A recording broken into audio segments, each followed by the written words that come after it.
চাঁদপুর এসেছি আর ইলিশ খাবো না এটা হয় না, তাই আমরা এখন একটু ইলিশ খাওয়ার জন্য এসেছি। দেখি এখানে মাছের দাম কত। এগুলো হচ্ছে ইলিশ মাছ।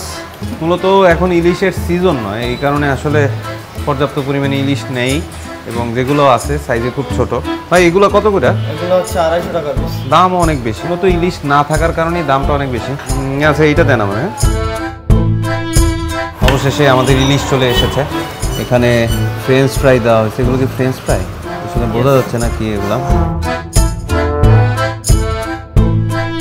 এখানে লেবু, পেঁয়াজ, মরিচ ইত্যাদি দেওয়া হয়েছে, এক্সট্রা ভাত দেওয়া হয়েছে।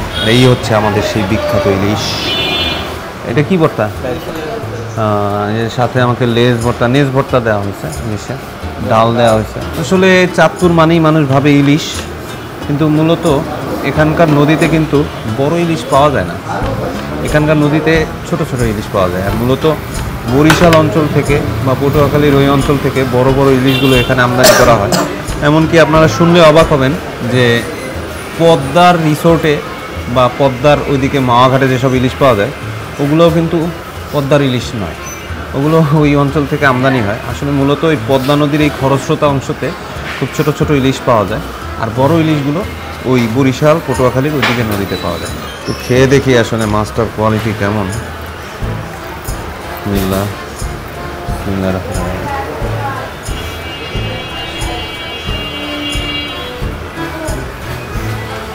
আসলে ফ্রিজিং করা তো অরিজিনাল স্বাদটা পাওয়া যাচ্ছে না, তারপরে খারাপ না, মাশাআল্লাহ মোটামুটি ভালো। একদম তাজা মাছের যে ফ্লেভারটা থাকে সেইটা কিন্তু নেই, কারণ হচ্ছে এটা অফ সিজন, যার কারণে এখন আর কি মাছের স্বাদ তেমন একটা নেই।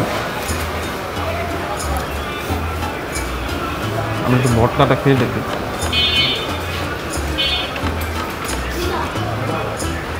এটা হচ্ছে মাছের লেজ ভর্তা।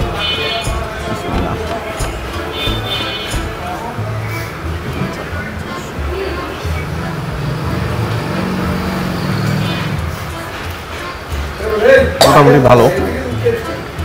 এখানে মরিচের সাথে একটা ফ্রেঞ্চ ফ্রাইয়ের মতো কি যেন দেওয়া হয়েছে, আসলে এটা কি বলতে পারতেছি না, খেয়ে দেখি আসলে জিনিসটা কেমন।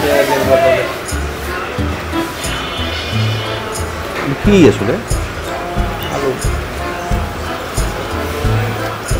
এটা আলুর চিপসই, কিন্তু আসলে কেমন যেন লাগতেছে, একদম খারাপ না, চলে আর কি।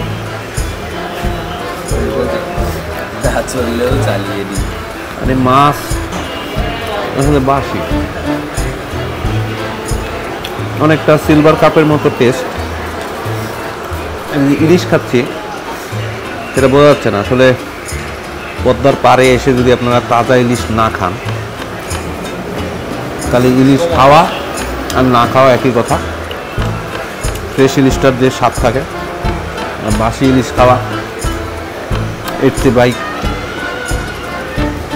আপনার বাসায় যেসব ইলিশ আছে ওগুলোও ভালো, ঢাকা থেকে কিনে আপনারা বাসায় যদি খান, নর্মালি বাজারের ইলিশ ওগুলো অনেক সুস্বাদু, বাট এগুলা কোনো স্বাদ গন্ধ কিছু নাই। পদ্মার ঐতিহ্য মেনটেন করার জন্য চাঁদপুরে এসে একটু ইলিশ টেস্ট করার ইচ্ছা হলো, তাই খাচ্ছি। সুতরাং এই ছিল পদ্মার ইলিশ খাওয়া। খেতে খেতে কথা বলার সমস্যা, খাওয়ার পরে আবার আপনাদের সাথে দেখা হচ্ছে। সে পর্যন্ত